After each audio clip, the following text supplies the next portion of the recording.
Hello everyone, खमा घड़ी and welcome to the world of stories. और ले आऊं मैं आपके सामने ओइंट्रिला का पार्ट 2। लास्ट पार्ट में आपने देखा कि किस तरह से अभय की जो नानी थी उसके लोग ये पता कर लेते हैं कि ओइंट्रिला के परिवार वाले कहाँ हैं, और वहां पहुंचकर उनको पता लगती है एक शॉकिंग बात, वो दुर्घटना जो ओइंट्रिला के साथ हुई। वहां पहुंचने के बाद उन लोगों को पता लगता है कि शर्मा जी की पोस्टिंग दुर्गापुर के बाद ऊटी में हुई थी। वहां उन्हें 2 साल रहना था और 2 साल पूरा होने के बाद उनकी अगली पोस्टिंग होती। शर्मा जी के जो सास ससुर थे उन लोगों ने ऊटी घूमने का प्लान बनाया और उनका पूरा परिवार भी इनके घर पे ही आ चुका था, ताकि इन्हीं के साथ मिलकर ये लोग ऊटी पहुंच जाएं, इन लोगों को वहां सेटल भी करवा दें, यहाँ से शिफ्टिंग में भी उनकी हेल्प कर दें और ऊटी घूम फिर के वो वापस अपने घर लौट जाएंगे। ये जो लोग यहाँ पर आए थे उनमें शर्मा जी के सास ससुर, उनका साला, साली और उनके पति, 2 बच्चे, ये सब लोग मिलाकर करीबन 11 लोग वहां पर पहुंचे। अब वहां होटल्स बहुत महंगे थे, इसलिए सब लोग शर्मा जी के घर पर ही रुक गए। उन्होंने सब लोगों ने मिलकर पैकिंग, शिफ्टिंग, सब कुछ उसमें उनकी मदद भी की। और सारा सामान पैक करने के बाद उस दिन शर्मा जी का जब घर खाली हुआ तो ये डिसाइड हुआ कि लोग सब ट्रेन से वहां पर जाएंगे। आर्मी की तरफ से स्टेशन तक जाने के लिए इन लोगों को एक गाड़ी मिल गई थी। शर्मा जी के पास एक छोटी गाड़ी थी, लेकिन सामान बहुत ज्यादा था, तो आर्मी की जो शक्तिमान गाड़ी है वो उन्होंने मंगवा ली थी। और एक शर्मा जी के सास ससुर एक टाटा सुमो रेंट पर लेकर आए थे उनके घर पे आने के लिए। तो उन्होंने डिसाइड किया कि इन दोनों गाड़ियों से सारा सामान लेकर स्टेशन पे पहुंच जाएंगे और शर्मा जी की गाड़ी बाद में वो ऊटी मंगवा लेंगे आर्मी की ट्रेन से किसी भी तरीके से। तो यही डिसाइड हुआ और सब लोगों ने यही प्लान किया। अब सारी पैकिंग करके सारा सामान रखे दोनों गाड़ियों में सारे परिवार वाले बैठ गए और स्टेशन की तरफ निकल गए। लेकिन इस भागा दौड़ी में, आपाधापी में, घर की एक मेंबर वहीं पर रह गई थी। वो थी ओइंट्रिला। ओइंट्री को लगा था कि जो इनके परिवार, पापा मम्मी सब लोग हैं, सब उन्हीं की गाड़ी से जाएंगे, और वो बेचारी छोटी 2.5-3 साल की बच्ची जाकर पहले ही अपने पापा की गाड़ी में बैठ गई। थोड़ी धूप हो रखी थी तो उसने गाड़ी में बैठकर वो जो पर्दे थे, जो आप जानते हो जनरली मिलिट्री की गाड़ी में होते, तो उन्होंने वो पर्दे उसने वो लगा लिए थे, इसलिए किसी को एहसास नहीं हुआ कि ओएंड्रा उसके अंदर बैठी हुई है। उसके पापा ने उस गाड़ी को पीछे पार्क कर दिया और उसके बाद उसको आधा कवर से ढका हुआ था। उनको लगा था कि सारा काम वाम करके, पैकिंग करके इसको पूरा ढक के वो कार कवर से और चले जाएंगे। और आज उनकी गाड़ी जो थी वो घर के पीछे की साइड पार्क थी, क्योंकि जो रेंटेड टाटा सुमो थी वो उनकी मेन पार्किंग पर पार्क हो रखी थी। तो उस टाइम सामान चढ़ाते हुए भी किसी ने ध्यान नहीं दिया कि पीछे वाली गाड़ी में जाकर ओइंट्रिला बैठ सकती है। तो इस तरह से शर्मा जी ने उस गाड़ी को कवर करके लॉक कर दिया। उन्हें पता ही नहीं था कि उनकी बेटी ओइंट्रिला पीछे वाली सीट पर सो रही है। शर्मा जी का परिवार 2 गाड़ियों में था, एक उस रेंटेड सुमो में और एक शक्तिमान में। तो दोनों परिवार को लगा कि शायद उस वाली गाड़ी के अंदर ओइंट्रिला बैठ गई होगी, और किसी ने उस टाइम पर छान, मतलब ऐसा नहीं, किसी ने मिसिंग नहीं किया कि मिस होगी। मम्मी को लगा कि उधर नाना नानी के पास होगी, नाना नानी को लगा कि भाई इधर इनके मदर फादर के पास होगी।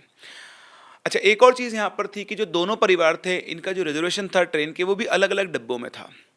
अब जब ये पहुंचे तो थोड़ा लेट हो चुके थे, ट्रेन चलने वाली थी, तो आपाधापी में सामान चढ़ाने में ये लोग इतने बिजी थे कि किसी का भी ओइंट्रिला पर ध्यान नहीं गया, और सबको ये लगा कि उसने उसको साथ में रख लिया होगा, उसने उसको साथ में रख लिया होगा। अब जब सब ट्रेन में सेटल हो गए तो एक स्टेशन के बाद ओइंट्रिला की माँ डब्बे में अपने माँ बाप के पास ओइंट्रिला को लेने गई। जब वहां जाकर उसने पूछा तो उन्होंने कहा कि भाई ओइंट्रिला तो हमारे साथ आई नहीं, हमें तो लगा ओइंट्रिला तुम्हारे साथ है। उन्होंने कहा नहीं, ओइंट्रिला तो हमारे साथ भी नहीं आई। और अब सबके होश उड़ गए। उन सबको पता लगा कि भैया ओइंट्रिला तो ट्रेन में है ही नहीं। अब उन्होंने जो ट्रेन के अंदर सीआरपीएफ के जवान होते हैं उनकी मदद ली, पूरी ट्रेन को छाना गया, लेकिन किसी को भी ओइंट्रिला मिली नहीं। मिलती भी कहाँ से, वो तो इन लोगों के साथ आई ही नहीं थी। अब जब सीआरपीएफ ने सबसे पूछताछ की तब उनको मालूम पड़ा कि ओइंट्रिला तो स्टेशन तक उनके साथ आई ही नहीं है, वो तो बीच में ही कहीं गायब हो गई है। अब पुलिस को जो है इन्फॉर्म किया गया और पुलिस ने छानबीन करके ओइंट्रिला को ढूंढ ही लिया, लेकिन जब तक उसे ढूंढा गया बच्ची मर चुकी थी। गाड़ी की पीछे वाली सीट पर दम घुटने से उसकी मौत हो गई थी। शर्मा जी पर पुलिस ने लापरवाही का चार्ज लगा दिया, लेकिन किसी ने भी कोई भी इसके लिए रिस्पॉन्सिबल नहीं था, लेकिन एक बच्चे की मौत हो चुकी थी। ये एक बहुत बड़ा सदमा था उन माँ बाप के लिए, उस पूरे परिवार के लिए। थोड़ा आगे चलते हैं। ओइंड्रिला की मौत के करीबन 5 महीने बाद, चाहे कोई भी भूल जाए लेकिन एक माँ अपने बच्चे को नहीं भूल सकती है। ओइंड्रिला की माँ उसे भूल नहीं पा रही थी। वो अक्सर बीमार रहती थी, उसकी बहुत बुरी हालत हो गई थी, रोती रहती थी। वो बस किसी भी तरह से ओइंड्रिला को वापस चाहती थी। शर्मा जी बिहार से थे और ओइंड्रिला की मम्मी बंगाल से। उन्होंने घर से भागकर शादी की थी। ओइंड्रिला के घर वालों ने तो माफ कर दिया था, पर शर्मा जी के परिवार में शर्मा जी से सारे रिश्ते तोड़ दिए गए थे। ओइंड्रिला की मम्मी ने हर तरीका अपनाया जो भी उन्होंने किसी से भी सुना था, और इस तरह से घूमते घूमते वो पहुंच गई बाबा फूल सिंह के पास। बाबा फूल सिंह एक तांत्रिक थे और वो अपनी सिद्धियों के लिए तांत्रिकों के अंदर बहुत ज्यादा प्रसिद्ध थे। और ओइंड्रिला की मम्मी को किसी एक तांत्रिक ने बताया था कि अगर आपकी बेटी को कोई वापस बुला सकता है आपसे मिलने के लिए, तो वो सिर्फ और सिर्फ फूल सिंह है। लेकिन फूल सिंह पैसों के लिए काम नहीं किया करते थे। वो अपने मन के मालिक थे, और अगर उनके मन में जचेगी तो ही वो काम किया करते थे। वो ऐसा नहीं था, वो बस ऐसे घूमते रहते थे और भीख मांगकर खाया करते थे, और रात को कहीं पर भी सो जाया करते थे। उनका कोई ठिकाना नहीं था, इसलिए उन्हें ढूंढना बहुत मुश्किल था। पर ओइंड्रिला की माँ ने भी ठान लिया था कि वो कैसे भी करके उनको ढूंढ के रहेगी, और एक दिन उसने बाबा फूल सिंह को ढूंढ ही लिया। और जैसे ही ओइंड्रिला की मम्मी ने ये कहा कि उनकी बेटी कैसे से मौत हो गई, वो चाहती कि वो एक बार वापस उनके पास आए, तो उन्होंने बिना कोई पूछताछ किए साफ साफ उन्हें मना कर दिया कि मैं ये सब काम नहीं करता हूँ। फिर अगले दिन एक और तांत्रिक ओइंड्रिला की मम्मी के पास आया। उसने बताया कि वो फूल सिंह का चेला है, और अगर वो उसे कुछ इतने पैसे दें तो वो ओइंड्रिला की आत्मा को बुला सकता है। उसकी बात सुनकर ओइंड्रिला की मम्मी तैयार हो गई, और उन्होंने कहा कि आपको जितने पैसे चाहिए ले लो, लेकिन बस मेरी ओइंड्रिला को वापस बुला दो। उसके बाद फूल सिंह के चेले ने अपने तंत्र मंत्रों के द्वारा ओइंड्रिला को बुलाया। ओइंड्रिला की आत्मा उसकी माँ को दिखने लगी, और जाते जाते उस तांत्रिक ने कहा कि इसे हमेशा प्यार से रखना। उनकी ये बात सुनकर ओइंड्रिला की मम्मी ने हामी भरी, और बाबा के चेले ने कहा कि अगर आप ओइंड्रिला को अपने पास बुलाना चाहते हैं तो उसके साथ बिताए गए किसी भी पल को आपको याद करना होगा, और ओइंड्रिला आपके पास उसी रूप में आ जाएगी। ओइंड्रिला की मम्मी ने ऐसा ही किया, और ओइंड्रिला उनके सामने आ गई। अब यहाँ उस बाबा के चेले का काम खत्म हो गया। उसने अपना पैसा लिया और वो वहां से चलता बना। अब जैसे ही ओइंड्रिला उसकी मम्मी को दिखने लगी, उनकी हेल्थ धीरे धीरे सुधरने लगी। एक दिन कुछ दिनों के बाद वो अचानक से उसी चेले के पास पहुंची और बोली कि मुझे ओइंड्रिला को वापस भेजना है। वो बहुत बुरी तरह से डरी हुई थी, और उनको भी वही सब दिखने लग गया था जैसा अभय को दिख रहा था। उस चेले को आत्मा को बुलाना तो आता था, लेकिन वापस भेजना नहीं आता था। उसने उसकी माँ से कहा कि मैं इसे वापस नहीं भेज सकता हूँ। ये बात सुनकर ओइंड्रिला की मम्मी ने अपनी माँ यानी ओइंड्रिला की नानी को ये सारी बात बताई, और इस बार ओइंड्रिला की नानी बाबा फूल सिंह से मिलने गई कि शायद एक बार उनके कहने से वो इनकी मदद कर दे। लेकिन बाबा ने उनकी बात सुनकर सिर्फ ये कहा कि ये सब तुम्हारे कर्मों का फल है, मीठा हो या कड़वा, भोगना तो पड़ेगा। करीब साल भर बाद ओइंड्रिला की मम्मी की मौत हार्ट अटैक से हो गई, और अगले 1 साल में उस परिवार में 6 और लोगों की मौत हो चुकी थी। किसी को पीलिया हो गया, किसी ने फांसी लगा के अपनी जान ले ली। शर्मा जी के सास ससुर की भी मौत हो चुकी थी।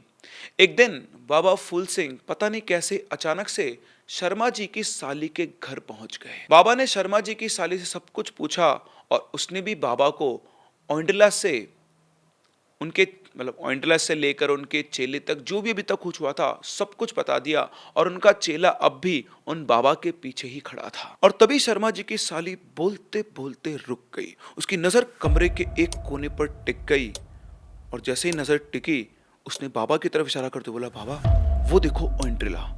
और जैसे उसने ये कहा, बाबा ने अपने हाथ में एक यंत्र लिया हुआ था, वो सीधा उन्होंने उसके हाथ पे चिपका दिया। बिल्कुल गर्म यंत्र था, चिपकते वो चीख पड़ी दर्द से। लेकिन वो इतना जानते थे कि बाबा उसका गलत नहीं कर सकते हैं। और जैसे उन्होंने वो यंत्र हटाया, उसके हाथ के ऊपर निशान बन गया था जलने की वजह से, और उसके ऊपर उनके चेले ने राख रगड़ दी। और जैसे उसने वो राख रगड़ी, एकदम से ओइंडला वहां से गायब हो गई। उसने कहा कि बाबा, ओइंडला तो यहाँ से गायब हो गई है।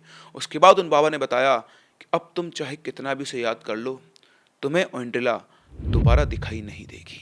उसके बाद वो यंत्र बाबा जी ने शर्मा जी की साली को दे दिया और कहा कि जिस जिसने भी ओइंडला को देखा है, तुम इस यंत्र से उसके शरीर पर निशान लगा देना और उस पर ये राख मल देना। ओइंडला से जुड़ी हुई घर में जितनी भी चीजें रखी हुई है, सबको गंगा जी में बहा दो। और अगर ये राख खत्म हो जाए तो किसी भी शमशान घाट में जाना, जलती हुई चिता की राख ले आना, और किसी को भी अगर ओइंडला दिखती है तो उस पर निशान लगा देना। शर्मा जी की साली इतनी डरी हुई थी कि उसने अपने परिवार के हर सदस्य को वो निशान लगा दिया, चाहे उसने ओइंडला को देखा हो या फिर नहीं, उसे कभी जानता भी था या फिर नहीं। 8 साल हो गए, अभी तक ओइंडला उनके परिवार में किसी को भी नहीं दिखी। और नानी को भी पता चल गया कि ओइंडला की कोई बड़ी बहन नहीं है, वो उसी समय की ओइंडला है जब उसकी मौत हुई थी।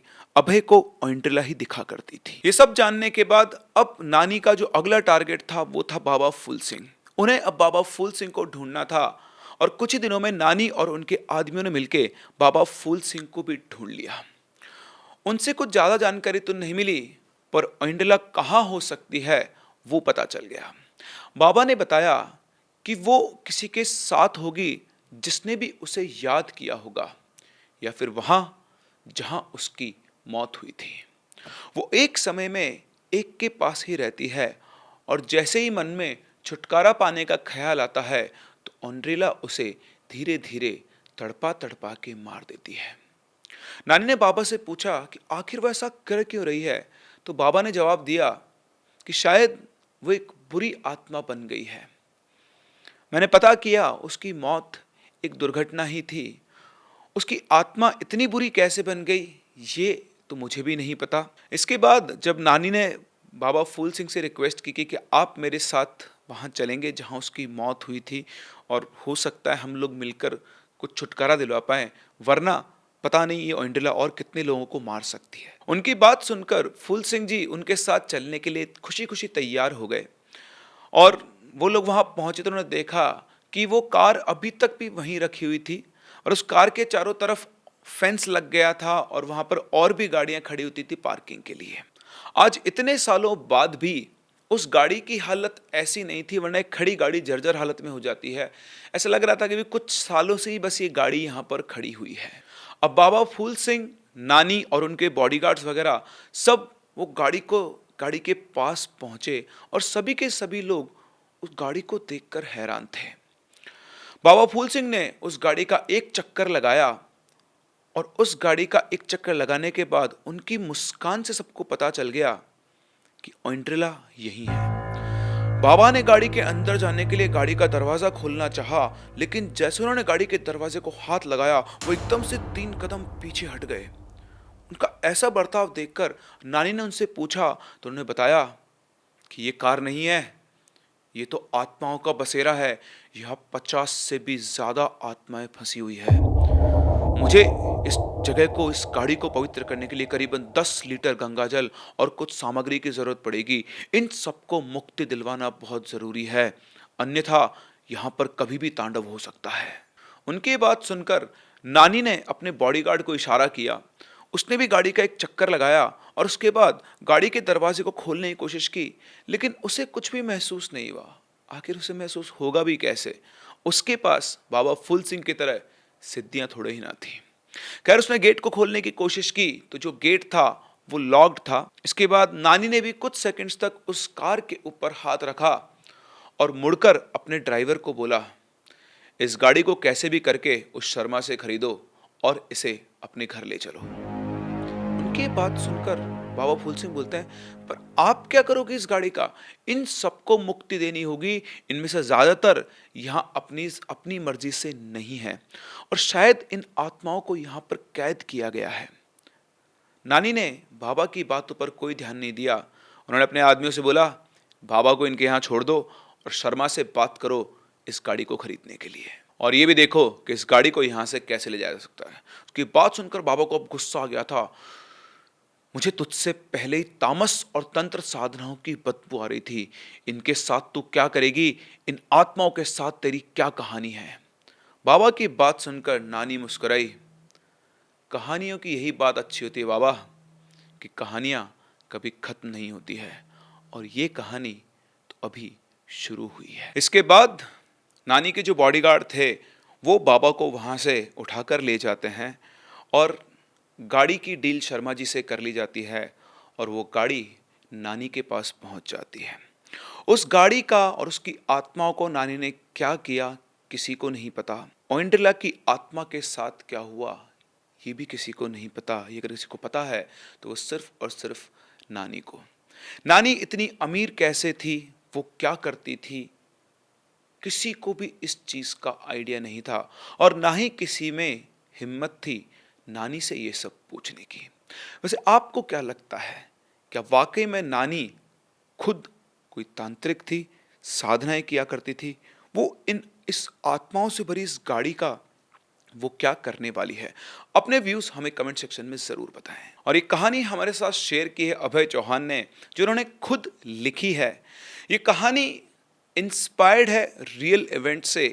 100% ये स्टोरी रियल नहीं है, लेकिन रियल इवेंट से इंस्पायर्ड अभय ने ये स्टोरी लिखी है, और आई होप आप लोगों को भी ये कहानी पसंद आई होगी। हम लोग मिलते हैं अपनी अगली कहानी में, तब तक के लिए keep living and keep listening.